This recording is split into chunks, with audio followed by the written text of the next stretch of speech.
Hello. Today I would like to talk to you about overcoming fears and panic and anxiety.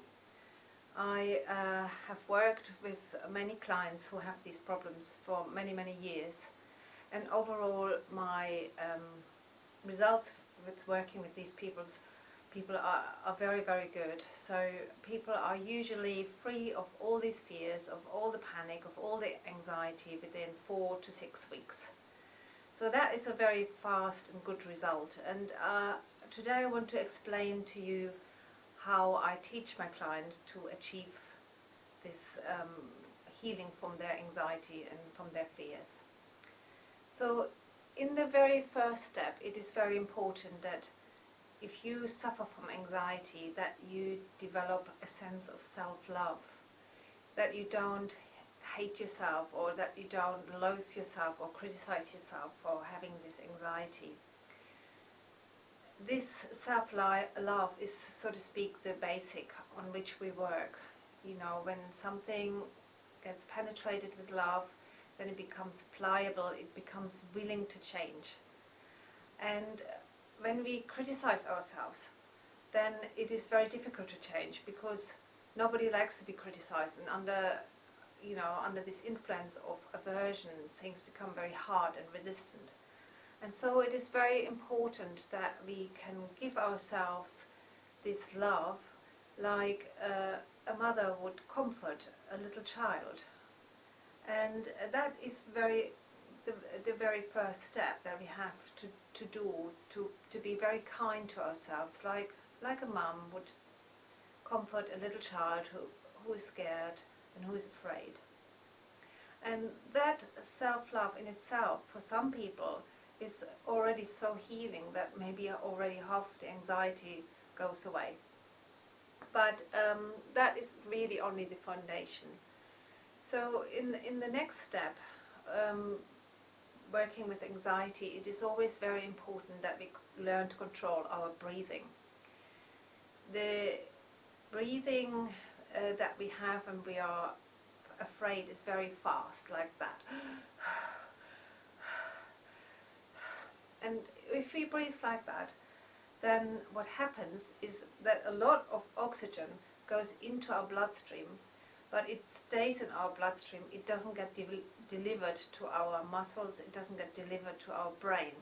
And what that means is that even though we breathe very fast and very quickly and maybe very deeply, we still are in a state of suffocation, because the oxygen that is in our blood is not reaching our muscles, our brain.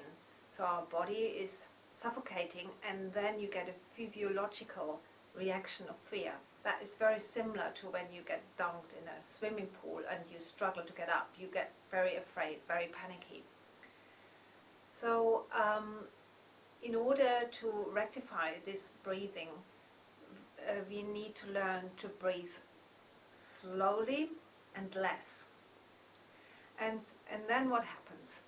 When we breathe less and slowly, the body actually has time to transport the oxygen that is in the blood into the muscles and into the brain.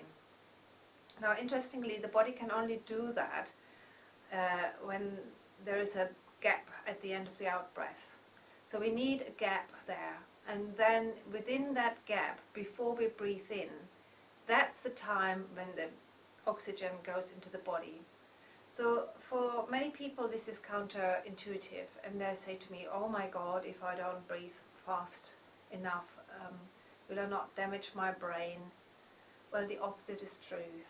You know, if we can learn to breathe more slowly, then our brain actually get more oxygen than it got before. And I have worked with a lot of people who were in the middle of a panic attack, and it took like 5 minutes of this breathing and the panic went down. And that is throughout. I've never ever had a single client with anxiety, and most of my clients have anxiety problems, who did not respond well to the breathing exercise.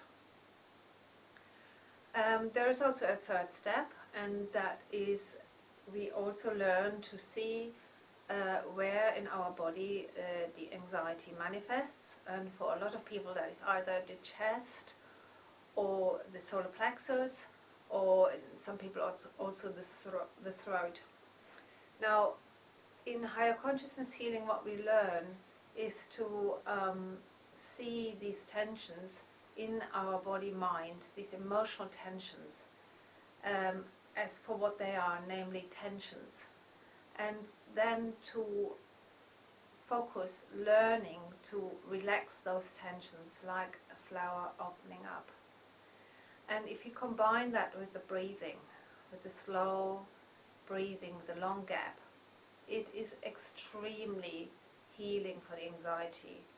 And then all we need to do is to kind of learn to make this process of slow breathing, relaxing, releasing our body-mind in this way, and also focusing on the self-love, make that more a spontaneous, automatic response by daily, exercise. We have to learn and breathe in this way for 5 to 10 minutes every day, and then something in our brain will be reset, and then the anxiety will be gone.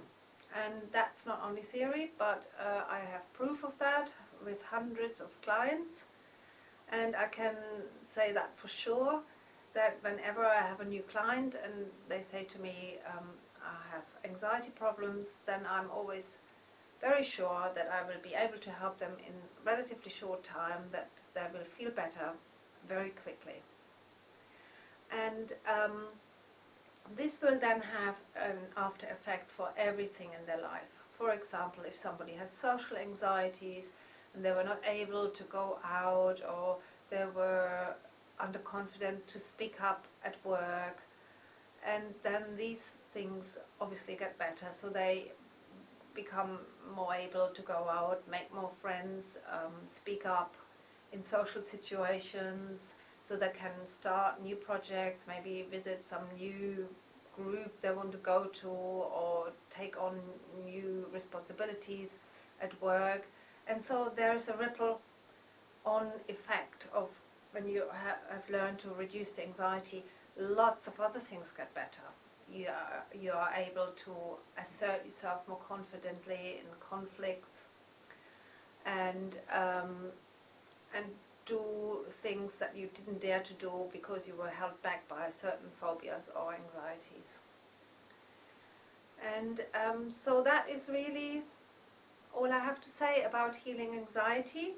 If you want to learn about this more, please visit my website at www.taraspringlet.com, and it would be very nice if I could see you there.